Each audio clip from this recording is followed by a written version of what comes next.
Hey everyone, Will Cooper here, host of Hunt Stand's Make Your Mark podcast. Join us as we dive deep into the world of hunting and outdoor pursuits. We've brought together some of the most accomplished individuals in the industry to share their invaluable insights and experiences with you. But here's the kicker. It's not just about hunting tips and tactics. We're exploring how you can carve your own path, elevate your skills, and gain some wisdom from the best in the field. So whether you're a seasoned hunter looking to fine-tune your skills or a newbie eager to learn, our podcast has something for everyone. Stay tuned for more exciting guests and hotter topics. Don't miss out and subscribe to Hunt Stand's Make Your Mark podcast today and start making your mark in the great outdoors. Every day when we're on the road, people around us endanger themselves and others by using their phones while driving. They think they're hiding it, but we've all seen them and know exactly who they are. For instance, there's a sneak-a-peeker who darts their eyes between the road and their text. There's also the got a ticketer, looking upset because they just got a ticket for using their phone while driving.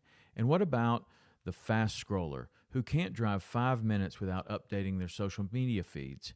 Or the night lighter who has that mysterious glow illuminating the inside of their car after dark? Do any of these sound familiar? If they remind you of yourself or someone you know, rethink your behavior before you find yourself becoming the fender benderer, the veering off the roader, or worst of all, the driver who killed someone. Put the phone away or pay. Paid for by NHTSA.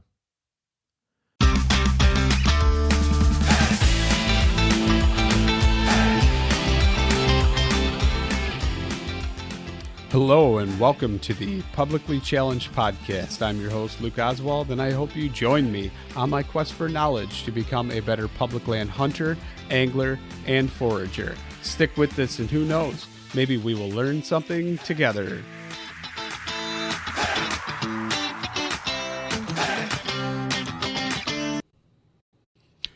All right, real quick before we get started on the show, I'm just going to talk about Treeline Academy. You've heard me say it. I can't even tell you how many times. Mark Livesay is treelineacademy.net. That's treelineacademy.net. Sign up. Use the promo code PC2020. Save yourself $20. Can't say it enough.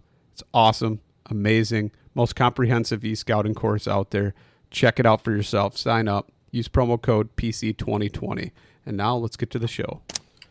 All right, so I'm sitting here and I am talking to Michael Judd. And for those of you that have not listened to the first episode that I did with Michael Judd, it sparked a fire and piqued an interest. And we had a little bit that we wanted to talk about agroforestry. And we got so sidetracked because I had so many other curiosities that we never truly got into it. And pretty neat, some of the stuff that you can do. So I had Michael come back on. And Michael, you want to go ahead and introduce yourself? Sure. Michael Judd here. I practice agroforestry, permaculture design. I live in the Blue Ridge Mountains of Maryland.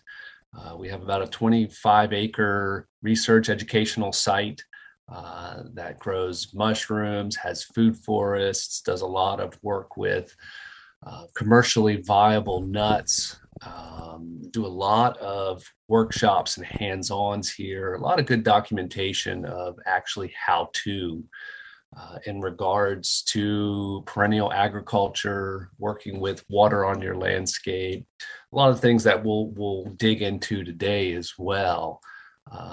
But yeah, I'm just a real aficionado for sort of creating the change that we want to see in the world.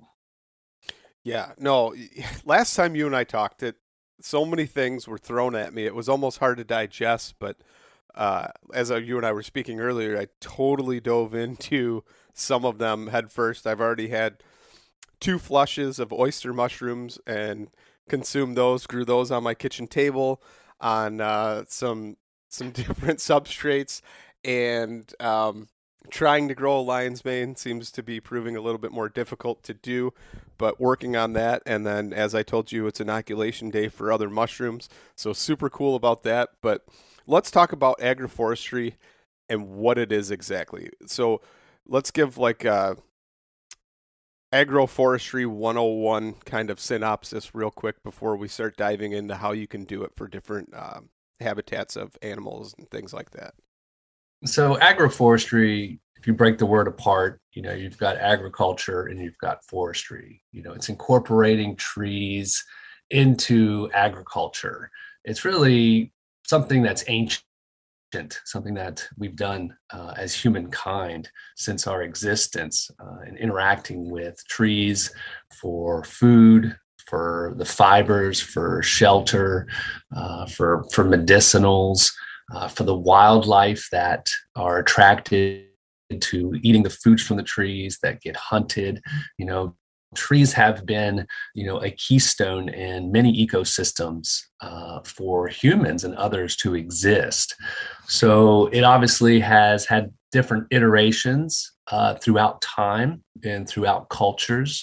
But here we are sitting in the modern day, and agroforestry is taking new form. It has to fit into our economics. It has to fit into our cultural lens. So it's kind of fascinating where we are now with trees and agriculture and food and land use and our environment at large and climate change.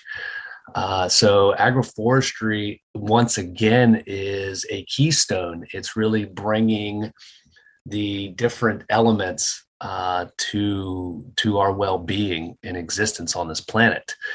I would say a more definitive definition is that agroforestry is an approach to land use that incorporates trees and shrubs into agricultural systems and allows for the production of trees, crops, and or livestock from the same piece of land.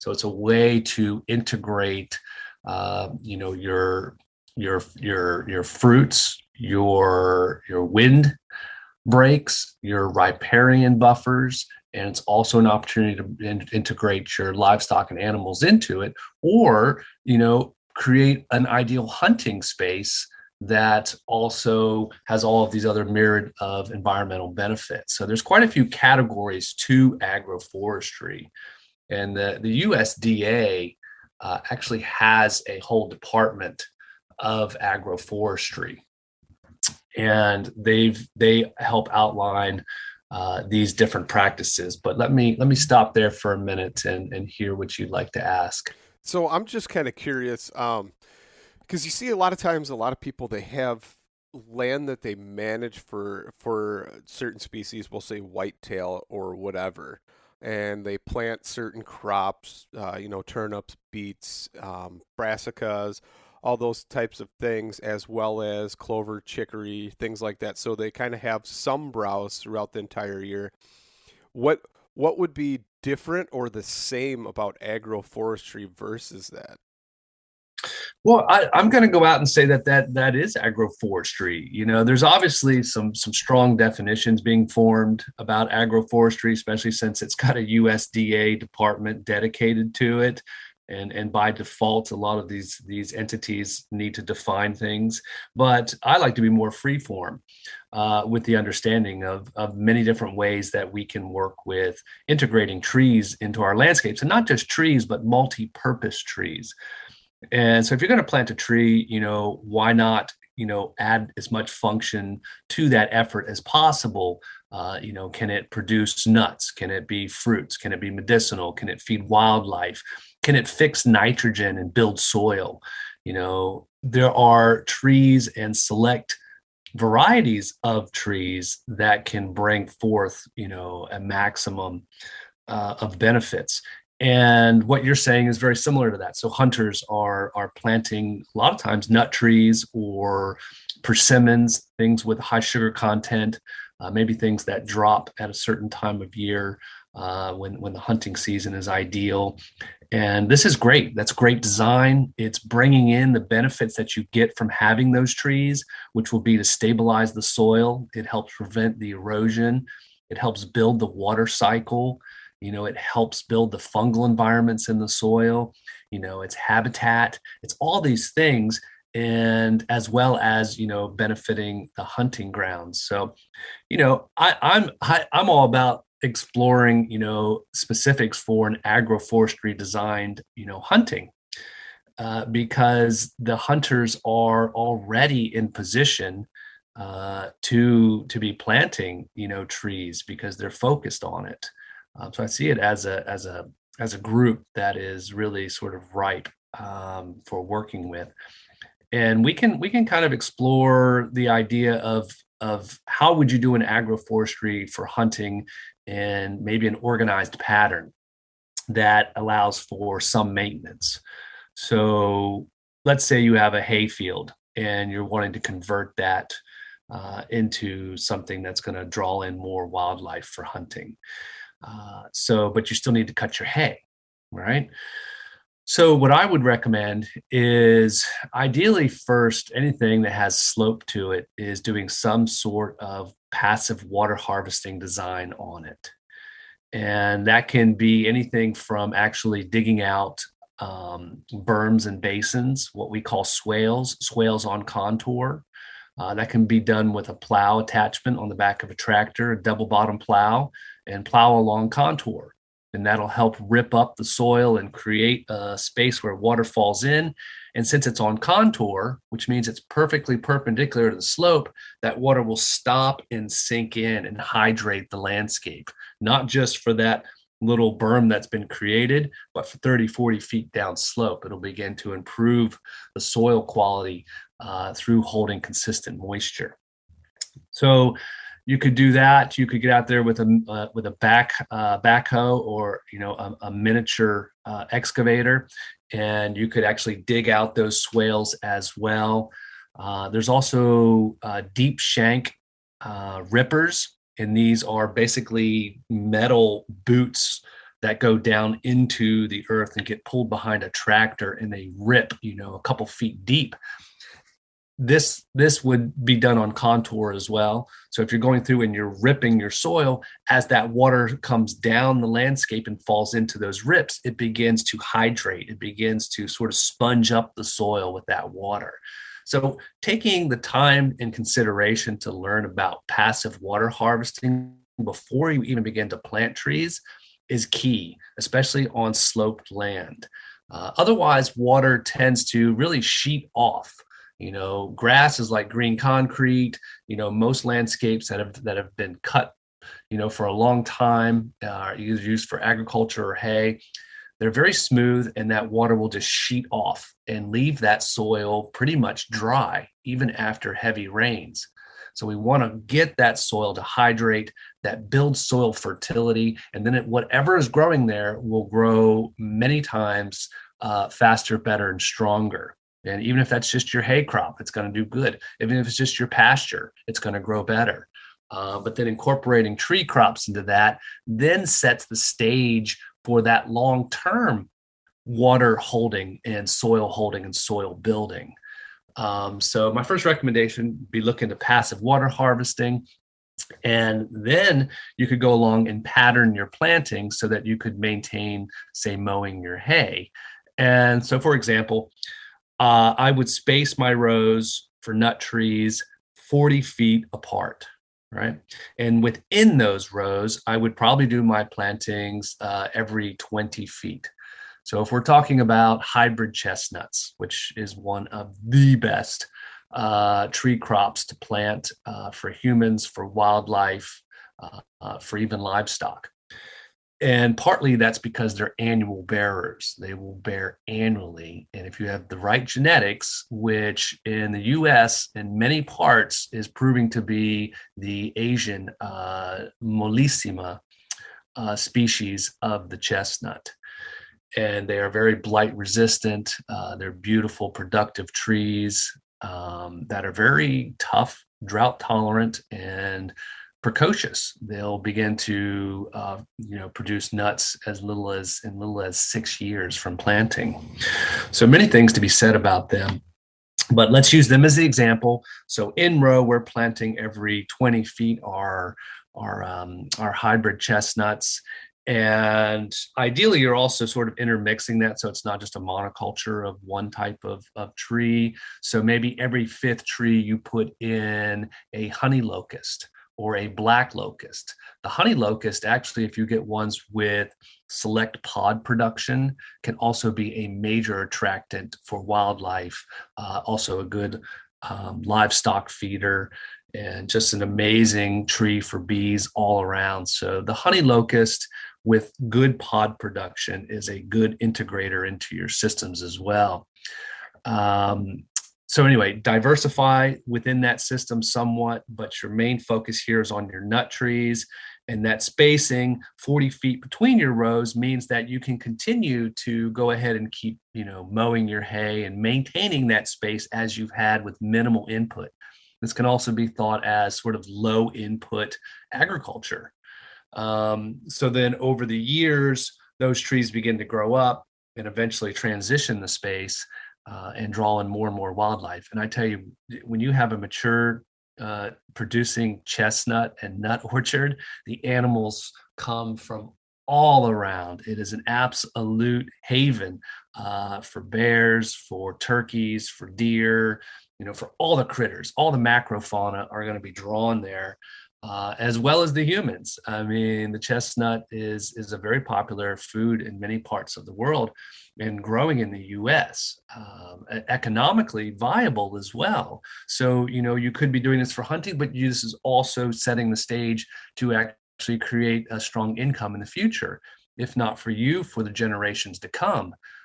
When economies will likely be very different. And a lot of the economic opportunities that exist now may not be there in the future for your generations to come.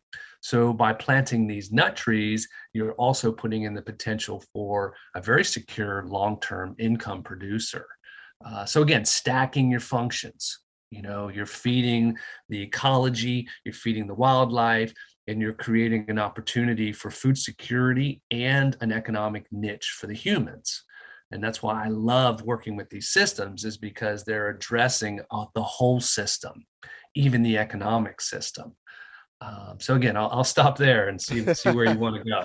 So one of the things that kind of came to mind, and I've read it something before, I can't remember what it was or where it was exactly, but talking about soil depletion and modern practices of soil. And you kind of touched base with that a little bit when you were talking in the beginning of what we started talking about here, but that the soil is typically 1 year away without adding any type of nutrients to it or any type of modern chemicals and things, that it would be depleted within a year versus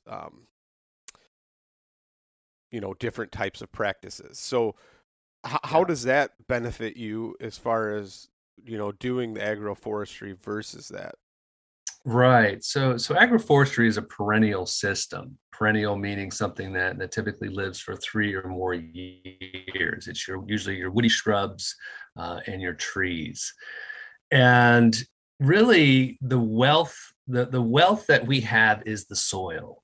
That it really everything comes back to the soil health as far as our true natural resource wealth and our economy. And it is rapidly lost when you're doing annual agriculture, especially annual agriculture that includes tilling of the soil. So whenever you're tilling the soil, you're opening it up for erosion. You're actually exposing the soil biota and fungi and life. You're sort of killing that off. You're putting too much oxygen into the soil. It burns up the organic matter. So really one of the most damaging practices that we have, both short and long term, is our annual use and our annual cropping of land. Now, no-till agriculture has been growing, and it's a step in the right direction. It's an improvement by not getting in there and turning the soil over. More direct seeding. There's now a lot of machinery that goes in and just kind of direct seeds into the rubble of the previous crop. But still, we're talking about an intensive use of the soil that typically depletes it. Now, the catch-22 here is that our diet is basically now rigged on annuals. There's kind of been this loop that's been intentionally created, where our diet is stimulated by the agriculture and the land use and the money that's made from that, to where now if you look at our diet, it's really all annuals, very few perennials in our diet. Whereas I think our species definitely developed with more perennial foods, which also typically have a lot more nutrient density to them and a lot of other sort of medicinal values, bitters and other elements that are healthy for our microbiome and our immune systems.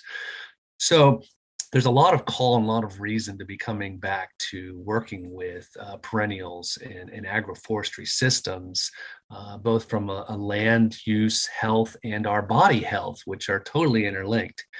And I think the more that we can produce, especially culinary, very tasty foods from our agroforestry systems, then we'll start to see them more on our plates.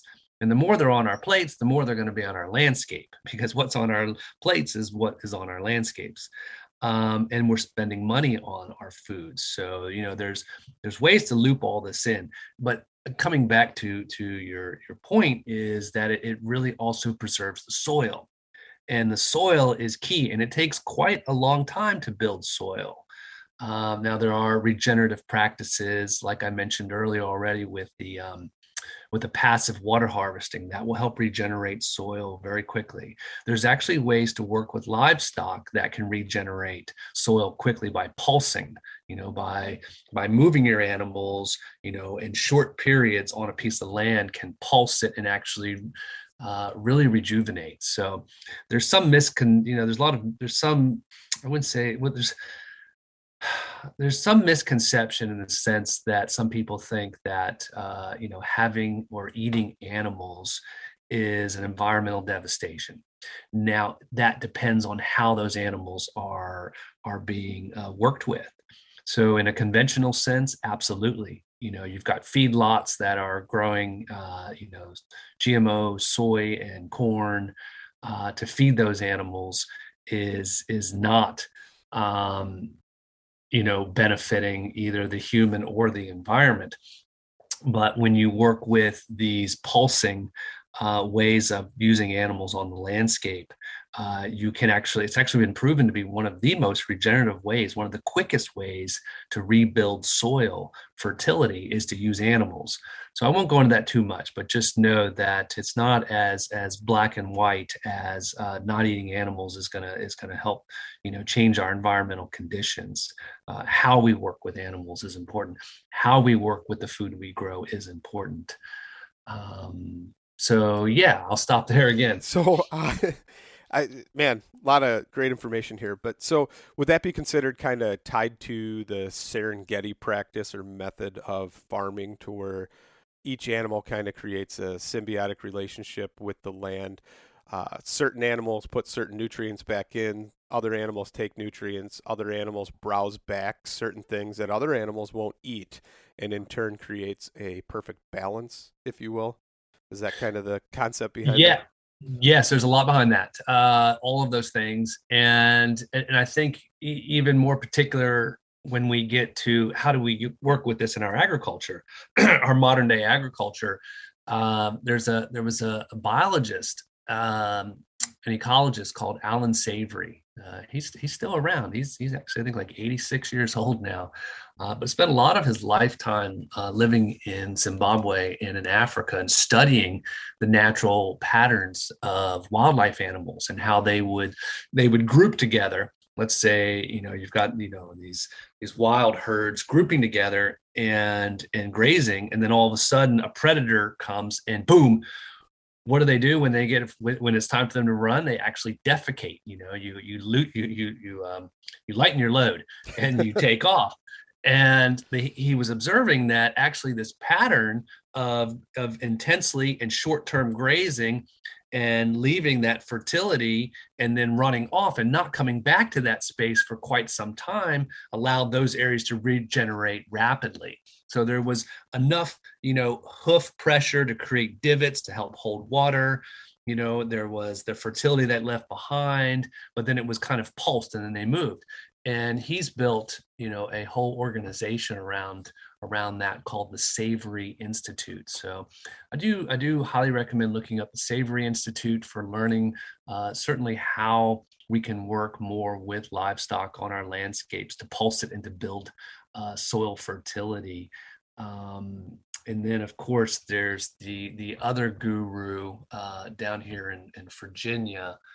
Gosh, of course, I'm gonna blank on his name right now, but I'll come up with here in a minute. And he's also, what's that? I know that the one of the leaders, I won't say pioneers, but leaders in the industry of doing that method of farming is something white oak pastures or something like that down in Georgia. The guy's name is Will Winans, something like that.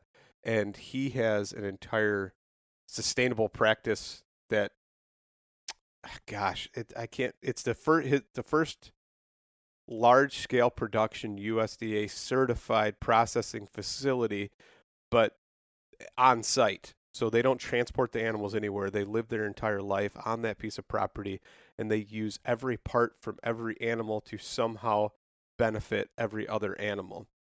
So even some of the meat scraps or different things they take and they let certain flies lay their eggs and larvae on those pieces, and then they feed those to the chickens, in turn producing better eggs. And just, it's a huge cycle, and they graze geese and ducks and everything in their pastures along with their goats and cattle. It's pretty interesting. There's a bunch of videos on YouTube too that you can look up and see that entire operation. It's pretty cool. Yeah, that's great. And more of these innovative, sort of more whole system, farming and food growing examples are coming up, and they're becoming commercially viable. So they're actually really making money, which I think is a key aspect of this. Only because that's what will get it into broad usage instead of just staying part of a subculture. Again, the economics drive the landscape use. And I've realized this. I lived 20 years in rural Latin America. I lived where there were no stores, and what you grew is what you ate. And your neighbors were how you really survived. And I, even in that environment, really realized that for something new to take hold, it had to be economically viable. And in their situation, it had to be immediately economically viable to step away from what they were relying on, which unfortunately has become, annual, cropping of things that really make them very vulnerable to starvation and many other maladies. So a lot of my focus down there, again, was with perennial food security. And then as a result, also creating niche markets from those perennials. So again, just looking how to stack functions. But here in the US, it's the same situation in a different way where, the economy is what drives, our land usage and what we take interest in. So my focus with a lot of my work with agroforestry and with the nuts is how do we make this commercially viable in all these different ways. So that's a great example that you just mentioned. And it almost harks a little bit to biodynamics. So biodynamic farming is a wonderful whole system, farming more usually typically along the market scale farming, where the whole farm feeds itself.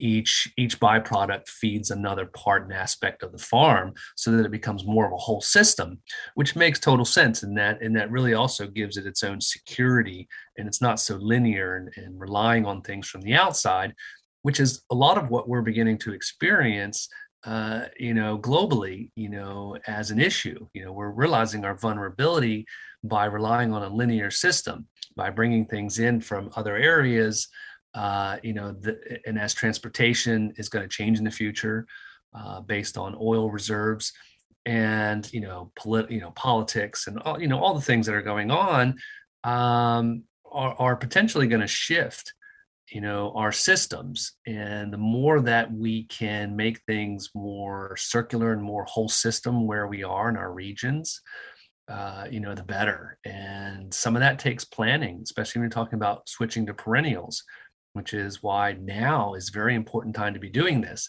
because in 10 years from now, 20 years from now, we're likely to be dealing with very different systems, and having these things in place will make a world of difference.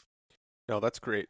So a few of the things that kind of come to mind when we talk about these perennials versus annuals, and a lot of people, they plant, especially for managing land for whitetails, they want large antler growth. And in order to do that and have great antler growth, they're planting things that give them high nutrients and minerals in certain categories.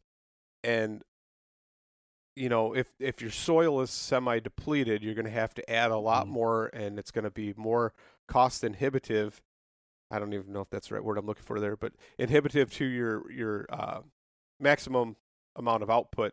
You have to put a bunch more chemicals and everything in the ground in order to get these certain annuals to produce all these different minerals that these animals need for large antler growth.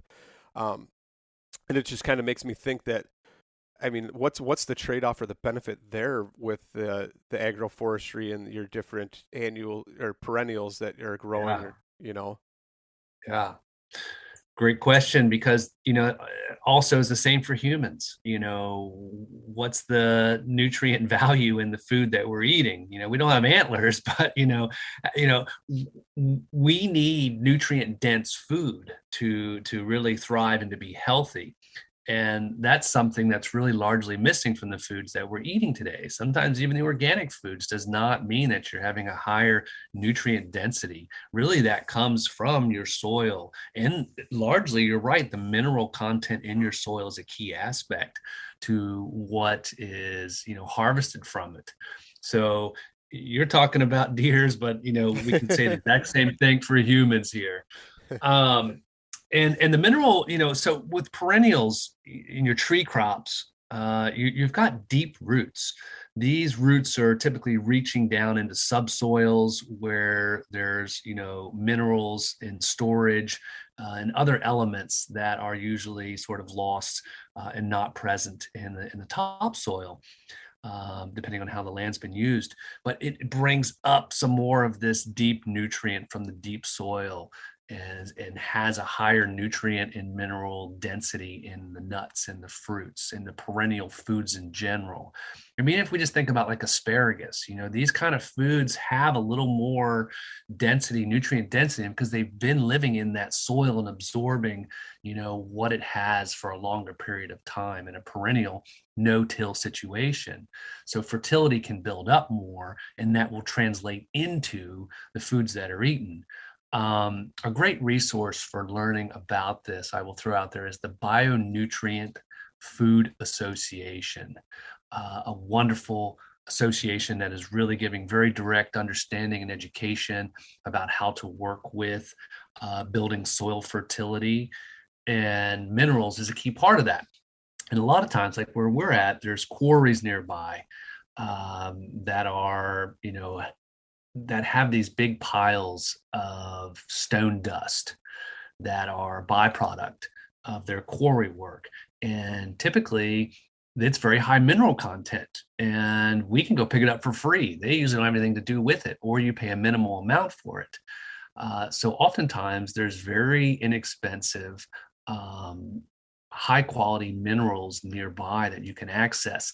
Otherwise, you go online and you look up and you can order it from a different part of the country or the world, which has its own impacts. But if that's all you have access to on a smaller scale, maybe buying some of those minerals and adding them to your soil, because they do get depleted. They get washed out, they get leached, they get eroded out.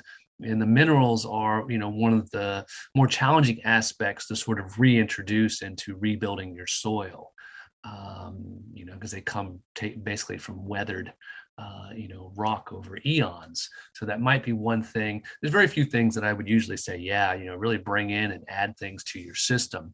But, sort of a one-time recharge with minerals after you've assured that you're really not going to be losing them to more erosion is a good investment. Now I use a lot of wood chips. I use a lot of hugelkultur, a lot of just, woody mass where possible, straw, hay, if that's available. I layer organic matter as much as possible. We use cover crops, do all of these aspects to really build up that soil organic matter and fertility. And then, your soil will produce, if you're giving it the right conditions, it will be producing most of what your plants need and most of what we need, or the deer or any of the animals eating from those soils need. So I'm kind of curious. We've covered the nut trees and planting in between, but we haven't really covered what kind of things could go in that landscape. What would be some of the things besides like your shrubs or bushes or things like that? Yes. Okay, great question. Because of the handful of noted practices of agroforestry, I would say the one that's getting the most attention is silvopasture. So silva is Latin for trees, for forest. So silvopasture is the deliberate integration of trees and grazing livestock, whether that's cattle or sheep. It could even be turkeys and other types of livestock that you're raising. And this actually has ancient roots. A very famous example is in Spain, the Des oak savanna system. There is where the famed Iberico ham comes from. So they're basically acorns planted in sort of a low density, so that you have a mixture of pasture and trees. And they'll also run the different livestock and the pigs through and finish those meats on the acorns, or sometimes they'll store the acorns and keep them fed, almost all year round on acorns. And it creates an amazing flavor profile and value to where, it's probably, in the hundreds of dollars to be purchasing, a pound or more of these, of the special Iberico ham. Because of its flavor profile, and that's also coming from these silvopasture systems.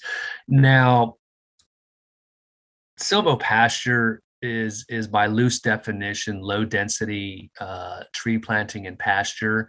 I'd say approximately 20% of your pasture would be in trees. And this would allow for you to have your continued grazing, but then also offer the added benefits of the trees, both to the animals and to the sort of the entire ecosystem where they are. Obviously, shade makes a great improvement and reduction of stress for your animals.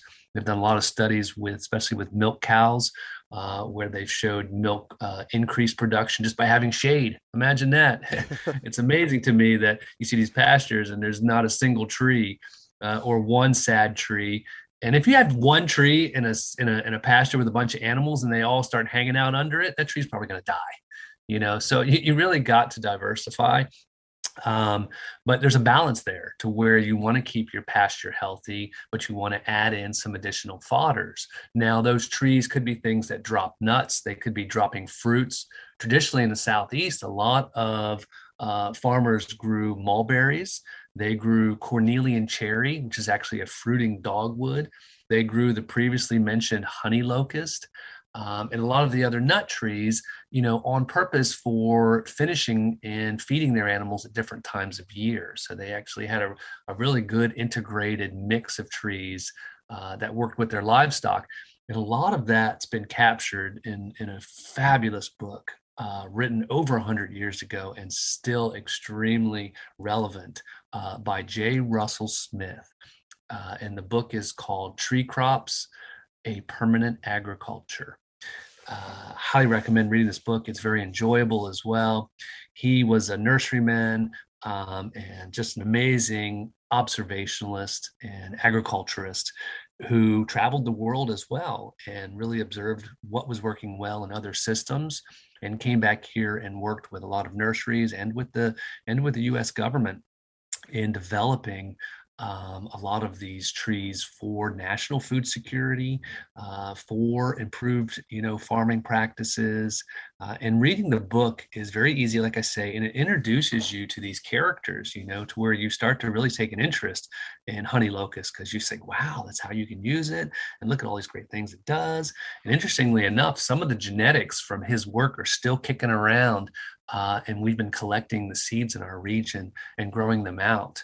I just saw a friend of mine who's got a great site to check out called Crow and Berry. Austin Unruh is here in Pennsylvania, and he started a business around helping people establish agroforestry systems. And I just saw that he does have some trees on his site for sale, and he does have some of these improved honey locust. So they can produce pods that are like a foot long, 3 inches wide, and a half inch thick. And inside these pods is this honeycomb, this green yellow, very sugary sweet pulp that surrounds the seeds, very high in carbohydrates and nutrients. We're talking like 35% sugar per content there. So, Native Americans, and us in the future, I hope to come back to using it. It's being also used to be ground up and fed to livestock over the winter. So a lot of these foods that are grown in the silvopastoral system can be harvested and stored. Chestnuts, they can be dried and stored as livestock feed as well. It doesn't have to be something that's directly eaten off the ground. In silvopastoral systems, sometimes it can be fodder. Those mulberries can also be pollarded, which means they're cut at about 5 or 6 feet above the browse height so they can reshoot. And as they reshoot, you can come and you can chop down some of those branches. And I tell you, mulberry leaves is one of the most favored fodders for most animals. Most ruminants will just absolutely love eating up that mulberry. And then so you can combine that mulberry as a chop and drop fodder, and then it'll also drop berries. And as you're pollarding it, you're not allowing it to become such a huge tree so that you're not losing shade and pasture. So there's different levels that you can integrate or work with in silvopasture systems, from more intense usage, like you're getting in there and you're pollarding and you're feeding your animals, or you can just say, I'm just going to let them be, and there are going to be oaks out there and it'll provide some benefits. So there's different intensities that you can work with. But these systems are really also getting a lot of highlight and attention because they're showing themselves to be one of the best systems for carbon sequestration. Obviously, this is becoming more and more important on the planet. And there's a lot of research going into what practices are actually really doing something for it. And Project Drawdown is a great research project that reviewed like 100 different land practices, just practices across the planet for their ability to absorb carbon.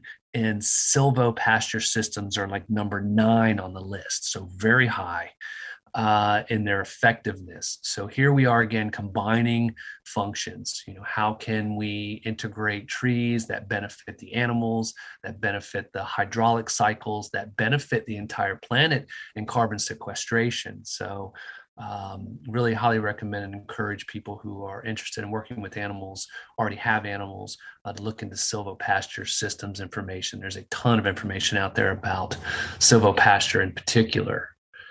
Any questions on that one? That's a lot, a lot covered. But so, basically try and find different things that will thrive in your growing zone that will also benefit the animals at every time of the year, right? That's kind of the concept. Well, not necessarily every time of the year, because that can be quite a challenge, especially here in our north. But like I say, yeah, you could harvest and store a lot of these tree products for your livestock in the long run. So silvopasture is one of the recognized practices of agroforestry. Alley cropping is another one. And alley cropping, we worked with quite a bit in Latin America. It's in wide usage in many parts of the world, in Africa. And I hope, in our parts of the world, it will become more and more of a common practice because it's very economically viable. And it really stacks the functions of continuing to work with animals, because to be realistic, we're not just going to switch our diets. I've noticed that living in other cultures, that one of the hardest things to change is people's culinary habits. So I'm very realistic to that. So when you're looking at sort of maybe transitioning, or let's say diversifying and adding tree crops and perennials to your existing farming system, which is largely based on annuals, which has, somewhat of a dependable short-term income built into it, albeit vulnerable in my opinion, compared to perennials. Another benefit to perennials is their resilience to changing climate, inclement weather patterns, whereas you can lose your annual crops and the revenue from them very quickly in floods, storms, hail. And your tree crops are much more likely to withstand those occurrences and then still be productive and thus more stable as far as your economy goes as well. But to create a hybrid system, let's go back to that model of 40-foot spacing between your nut tree rows. Or it could be persimmons and other things, depending on what your focus for those tree crops is. It could be woody perennials, in those lines that you harvest and sell to the floral industry. So whatever it is, you've got your 40-foot spacing of your perennials. In between, especially in your early years, you've got this huge wide alley, that is either pasture, or if you're transitioning, say, a cornfield into this system, then you've got, an open area to continue growing in. You could continue growing your corn in it, though I think there's much more creative, ways. And certainly economically, you could diversify that space. And let's say in the short term, you could grow asparagus in it. You could grow elderberries in it, which are also proving to be a good economic return within a couple of years of planting. They're very fast producers of a very valuable medicinal berry. So a lot of people are experiencing good success with growing and processing elderberries. You could do that in between these rows. You could also do strawberries in those. Basically, you could do your short and even mid-term cropping in these in between rows. And this is what we call alley cropping. And so as those trees mature up, over, a 10-year period, you'd begin to lose that alley cropping option if you were growing larger nut trees, let's say. But by that time, you will have transitioned to harvesting your nuts, and the money you'll be making from your nuts will probably outdo everything anyway. So it's a great way to economically transition if you need that. If you're relying on your land to provide your economics, that's a way to transition. There's quite a few people out there that are not relying on their land for their economic needs. They own land and they're probably not doing a lot with it. They probably just have hay on it because that's easy, and they're making their money, doing their job somewhere else.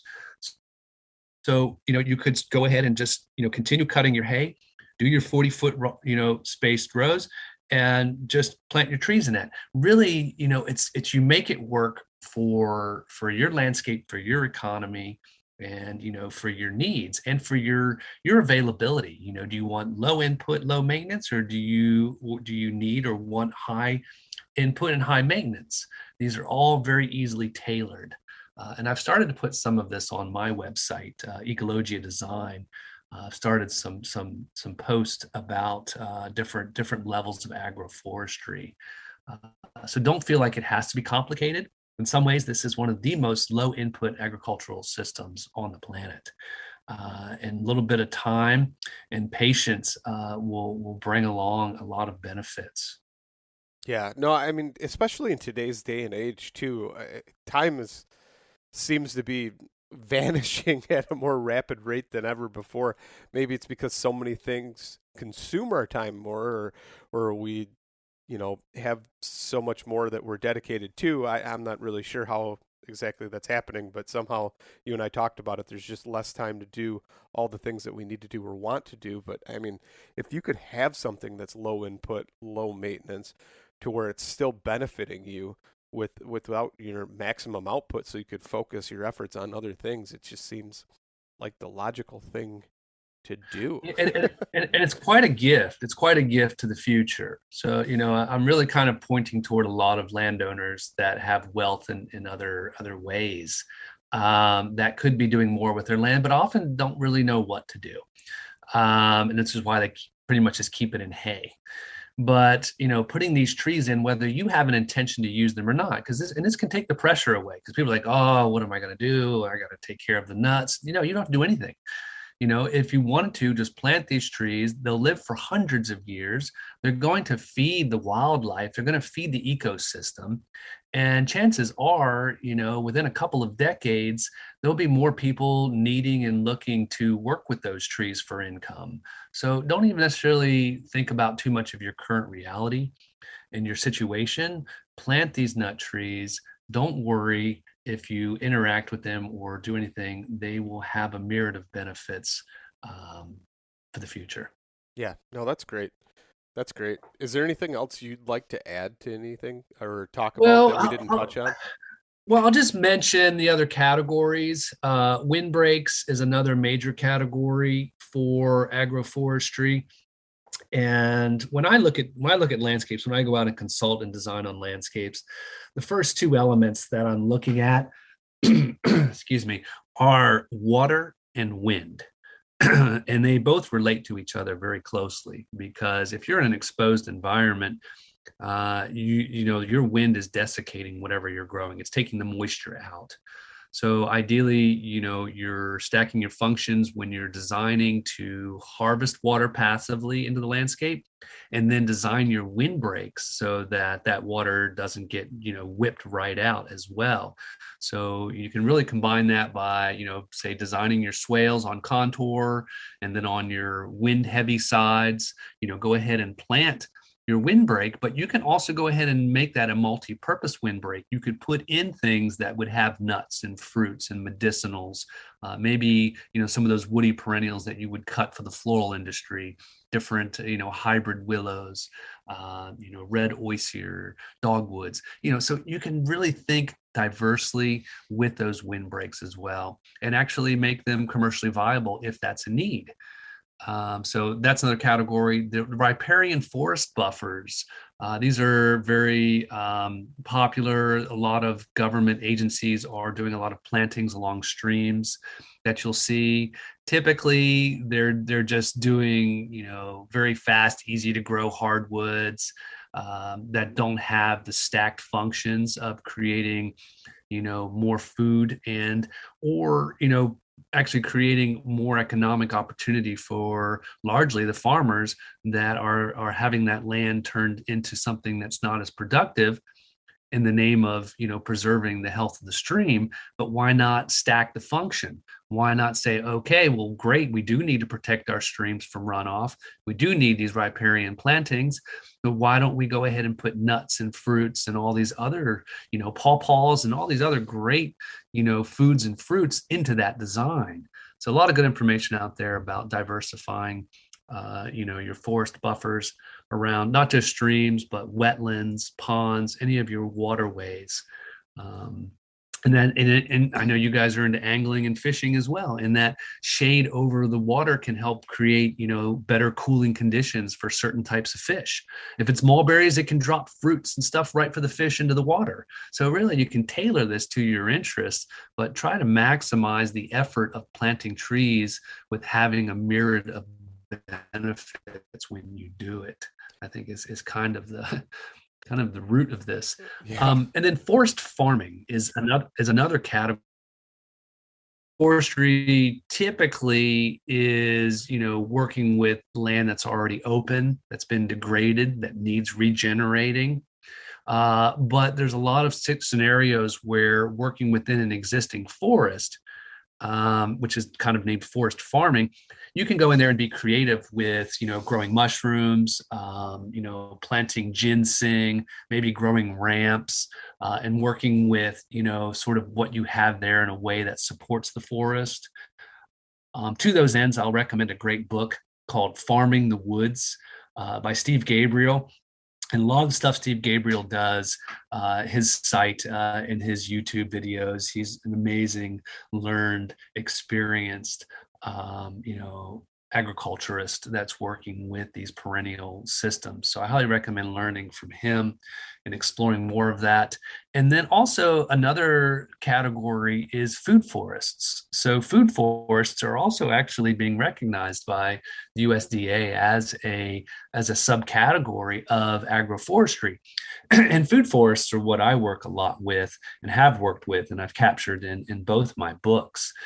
And typically, food forest is done on smaller acreage because it's very diversified, anywhere from an eighth of an acre or smaller, up to a couple of acres. I manage roughly 3 acres of food forests here at our permaculture site.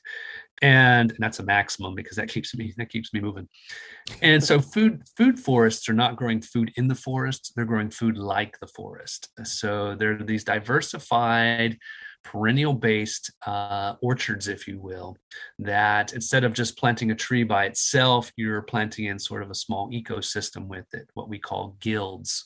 So you would put in other perennials that fix nitrogen, that draw in beneficial insects, that are, draw in beneficial pollinators, green mulch plants, things that will mulch the soil and hold it and build it for you. So food forests is another great category. A lot of great information about food forests in my books and on my website to learn from. So for the smaller suburban scale, it's a very appropriate agroforestry practice. So let's say somebody has, maybe a 5-acre site that they do hunt on or something like that, that's on the edge of suburbia or something like that. Would that be a more attainable practice than the agroforestry on, I guess that would be more of a macro scale versus a micro scale. So on a micro scale, would a food forest be kind of a very beneficial thing for them and the wildlife? Absolutely. All of these systems, unless you're like fencing the whole area out, which I'm not really a big fan of for many reasons, certainly with these types of systems. And so, yes, you would be benefiting, the wildlife, the ecosystem at large. You could tailor it. If you don't want to get overwhelmed, you don't have to go large scale. Just stick in some nuts, stick in 4 or 5 chestnut trees, stick in 4 or 5 northern pecans, stick in 4 or 5 select mulberries, stick in those honey locusts, stick in the persimmons. Give everything decent spacing. If you don't plan to come back and thin them, go 30-40 foot spacing. And think about how you might still manage that area if you mow it. It doesn't have to be that complicated. It can really fit what you have the capacity to do, what you will actually do. And if that means, hey, just go out and plant 5 trees, then just go plant 5 trees. Don't worry about all the intricacies of what agroforestry is. Get their tree crops, get them out there, get these, ideally find good genetics. So the one thing I will encourage is to spend a little bit of time and maybe a few more dollars on getting the trees that have been selected by people who really are paying attention to the productivity and the quality of the fruits and the nuts that are, or the pods that are being produced, versus what a state nursery or a nonprofit that's giving away trees might do. So being a little bit of effort can make a huge difference in what's grown there and what's produced there. And you're also inoculating your area when you plant something. So let's say you have a select black walnut. So a select black walnut has a thinner shell. It opens up and it cracks out large halves, versus an unselected wild black walnut would probably be smaller. It would have a thick, hard shell, and inside it would have many small compartments, and the nuts would be hard to release. Right. So let's say you're planting a select black walnut in that area. It's going to produce nuts over hundreds of years, and the squirrels are going to take those nuts and they're going to start spreading them around. And then you're going to have improved genetics for black walnuts in your region because you planted that tree. You inoculated your zone with those genetics. So, I think it's one of the most valuable things we can do as humans in our interactions with the ecosystem is to bring in and help propagate these amazing genetics. Yeah, no, that's great. That's great. One of the things that came to mind when you were talking about the riparian forest buffers was right now there's a huge problem on one of my local rivers that a lot of runoff. And a long time ago, Illinois and Indiana on the border, they had a deal that they were going to clear cut and dredge the river, make it wider for barge traffic. And in doing so, they dredged it out, made it wide open, no trees, all this different stuff. Now all of a sudden you've got all this runoff that's happening. Thank God that Illinois backed out of that deal right at the very end. So right on the border, it's not clear cut. It's all the original with all the backflows and sloughs and different things. But there's so much runoff right now. It's creating such a problem that their Corps of Engineers and everybody else for like the past 10, 15 years has been getting together trying to figure out a way to, one, stop it and prevent it, but also how to remove it, because there's so much runoff that it's actually filling, causing more flooding because it's shallowing the river and it's turning it into a big, big problem. Well, I'll tell you kind of a cool guerrilla move for that, guerrilla planting move. Let's say you're in your canoe or something going down that river, get a bunch of willow stakes, and you can get hybrid willow stakes. You can take a 2-foot cutting of a willow stake, let's say the size of your thumb, or potentially even bigger, and other types of woody cuttings that take very easily. The willow's the most obvious. And as you go down that stream, take a mallet and just slam those cuttings into the bank, right? And they'll root. And then over time, that'll begin to actually hold that soil and begin to shade the river. And the roots and all of that will then begin to, sort of repopulate that stream. So you can do that, on any streams you're at where you see it kind of eroded and all of that happening. Have a bundle of these cuttings and go and just stick them in there. Do it yourself, because you can't really wait necessarily for someone else to do it. And if you're out there already, it's a great way to do it. A good resource for a lot of cuttings is Ernst Seeds, ERNST. They're up here in Pennsylvania, but they have a section where they just sell all these different cuttings that will root by sticking them in. And then also, I'm a big willow fan, and Vermont Willow has a great collection of many types of hybrid willows that have many benefits. Many of them are great pollinators and great bee providers, fodder for the bees, and many other uses. The willow is really a dynamic species to work with on many levels, but it will just root. You just stick it in the ground as a cutting at the right time, and you'll get a bush or a tree from it. So don't be afraid to get out there and stick some willows in the bank. Yeah. No, what I find funny is that Indiana, because they clear cut all of their land almost all the way up to the border, they have been more proactive about it because they've seen the effects sooner than Illinois has, but now it's starting to slowly migrate, and Illinois is starting to have more and more of a problem with it. And like I said, they've been meeting for about 15 years now, trying to come up with a way to mitigate the problem. And I think finally they've just made enough headway to where they've got some funding to where they are going to dredge that out and have a management program in place. Whereas Indiana has had that program in place and is actually doing better than we are for quite some time now. So it's kind of interesting to watch all that unfold. But yeah, like you said, waiting on the government to do something, sometimes the bureaucratic process takes a little too long, and it's almost a little too late at that point. Yeah. All right. Well, hopefully you got a good scope there. And there's lots of great information out there for exploring more in agroforestry. And obviously I'm a big fan. It's where my work and my life is going. So if you're interested in learning more, stay tuned to my site. Absolutely. Michael, thank you for coming on. Thank you for sharing once again, wealth of knowledge and a lot to consume and comprehend right there. So it's definitely gonna be cool to try and digest all of this and see where it takes me. Last time you and I talked, my head was reeling with different ideas, and I've already put some of those into action. So it's pretty cool to once again have you on. So before we go, can you tell everybody where to find you, your information, your sites, and I will put links in the episode show notes, so it'll be there for everybody to click on and go to as well. Yeah, the main landing page for me is Ecologia Design. And from there, you would be able to see, where else I'm interacting on social medias, which I'm getting ready to take a pretty good break from. We'll see how much I come back to it. But, the Ecologia site and my books are great resources. And I have lots of links. And my site's very educational, and a lot of how-to on my site. So you could really surf around there. We do a lot of good workshops, hands-on tours here at our site. I have a small nursery that I open up limited time in the spring, and connections with other nurseries that provide a lot of the good genetics. I also list there. So yeah, just find me there, and thank you for hosting. And I guess a leaving thought, as we look at the world and sometimes feel overwhelmed, is that when in doubt, plant nut trees. Wonderful. Thank you, Michael. Thank you for coming on.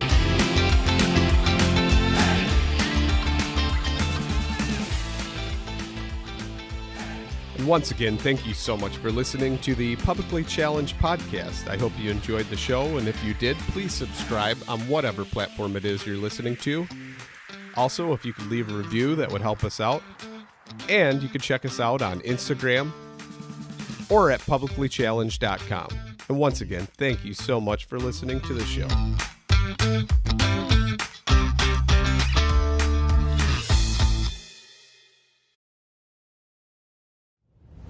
Hey everyone, Will Cooper here, host of Hunt Stand's Make Your Mark podcast. Join us as we dive deep into the world of hunting and outdoor pursuits. We've brought together some of the most accomplished individuals in the industry to share their invaluable insights and experiences with you. But here's the kicker. It's not just about hunting tips and tactics. We're exploring how you can carve your own path, elevate your skills, and gain some wisdom from the best in the field. So whether you're a seasoned hunter looking to fine-tune your skills or a newbie eager to learn, our podcast has something for everyone. Stay tuned for more exciting guests and hotter topics. Don't miss out and subscribe to Hunt Stand's Make Your Mark podcast today and start making your mark in the great outdoors.